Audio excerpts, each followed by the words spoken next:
Welcome, Irish fans, to another edition of Notre Dame Football Countdown 2015, presented by St. Joseph Regional Health System. I'm Jack Nolan, he's Jac Collinsworth. We're coming to you from the Culver Academies, where the Fighting Irish just wrapped up their 5-day stay here to start training camp. So let's get right into it. Let's take a look at some of the position groups that really excelled this week. Of course, we expected the wide receivers to excel this week, and they did, led by a guy we're already taking for granted, but we shouldn't. Biletnikoff candidate Will Fuller. We don't talk enough about him, Jack. Let's just start with that. Will Fuller is so consistent on this offense. Tough, physical catches, not a big guy, but you never know it by the way he plays. Doesn't say a whole lot, just goes to work. So many experienced guys behind him. I don't want to leave anybody out. Guys like Torrey Hunter, who had a really good week, Corey Robinson, but some of the youngsters, and one in particular, already starting to press those veterans. It's hard to believe they could get even deeper. Equanimous St. Brown has put on a show here. He catches everything.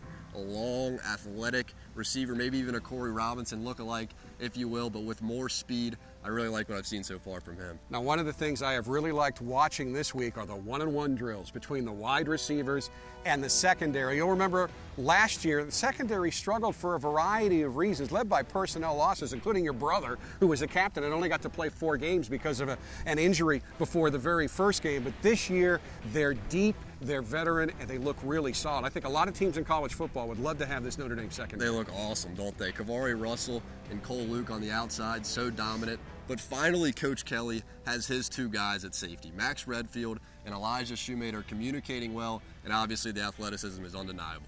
Now the spotlight is always on the Notre Dame quarterback, and it should be. They are so important. We knew Malik Zaire was the starter coming into camp. He performed well this week, but he needs to keep getting better. So do the 2 guys behind him as they battle to see who's going to be number 2 going into Texas. Kaiser much more polished than we saw him in the springtime. Kelly even mentioned that right after practice in an interview with you. And Brandon Wimbush, we saw him get taken aside by Coach Kelly during these 5 days here at Culver Academies and just work on his footwork. You know, a lot of things changed from high school to college at the quarterback position. Wanted him to be much more sharp with his footwork. He's getting that. He mentioned his rocket arm. They really like what they've seen from Wimbush. A lot of these first couple of weeks about leadership and really pushing the development of leadership. So it is great to see a great leader back on this field for the defense in Joe Schmidt. And what made me most pleased, you know he can lead, but he looks like he's back to 100%.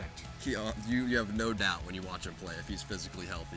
And Joe Schmidt means to this team what a Peyton Manning means to the Denver Broncos. He is everything. He's the communicator. Physically, he can now do what he wants to do. And Joe Schmidt, he's just dominating. You know, when you have a guy that goes 8 games, misses the second half of the season, is the MVP of the team, you know what kind of an impact that he makes. Now, you can't draw major conclusions after just 5 days of fall camp. You really can't win a lot of games the first 5 days. You might be able to set yourself up to lose some. Notre Dame didn't do that. The energy here was great. The intensity was great. It was enjoyable to watch, and that's a good thing because things aren't getting any easier with 2-a-days tomorrow. Ridiculously physical practices I thought we saw, especially today. You saw some skirmishes break out. We listened to Coach Kelly address the team afterwards. He doesn't mind guys playing mad. Playing mad is a good thing to him, but play mad the right way.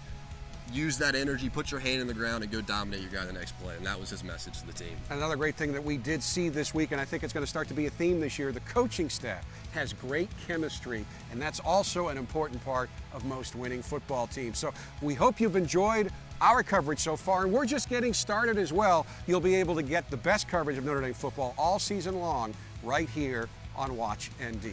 He's Jac Collinsworth, I'm Jack Nolan, and we work for Fighting Irish Media.